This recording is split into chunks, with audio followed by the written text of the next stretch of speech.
আমার জীবনে কোনো আফসোস নাই, কিন্তু আফসোস তো হয় শুধু এইটুকুই যে আমি আমার জীবনের সব সময় সবটুকু সময় একজন ভুল মানুষের জন্য উজাড় করে দিয়েছি। জান, আমি তোমার কথায় কান্না করব না বলে ভেঙে পড়েছি বহুবার। নিজেকে কোনোভাবেই যেন বোঝাতে পারছি না। তোমার থেকে এত যন্ত্রণা, এত অবহেলা পেয়েও তোমাকে ভুলতে পারছি না। ভাবা যায় বিষয়টা। আসলে মানুষ ঠিকই বলে সব সুখে জড়াতে নেই, কারণ সব সুখ চিরস্থায়ী হয় না। আমার এমনও দিন গেছে যে আমি সারা রাত ঘুমাই নাই, সারা রাত জেগে কাঁদছি তোমার লেগা। সকালবেলা আয়নার দিকে তাকে নিজেরে চিনতে পারিনি। এগুলো তুমি কখনোই বুঝবা না, বুঝবা কি করে? এমন সিচুয়েশনে তো কখনোদিন পড়োই নেই।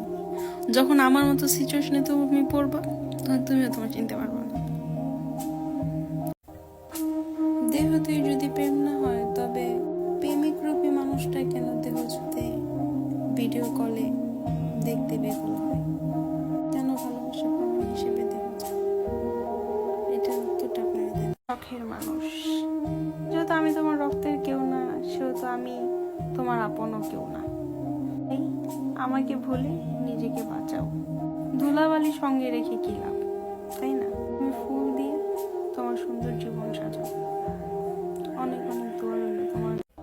তুমি হয়তোবা কখনোই জানবেই না তোমাকে না পাওয়ার কষ্টটা কতটা তীব্র।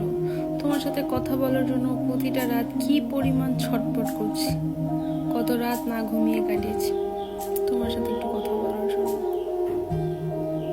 এই যন্ত্রণা, এই তীব্র ব্যথা তুমি কখনোই বুঝবা না। হ্যাঁ, বুঝবা যেদিন আমার সিচুয়েশনে তুমি এসে দাঁড়াবা, সেদিন তুমিও বুঝবা এই তীব্র যন্ত্রণার কতটা ব্যথা।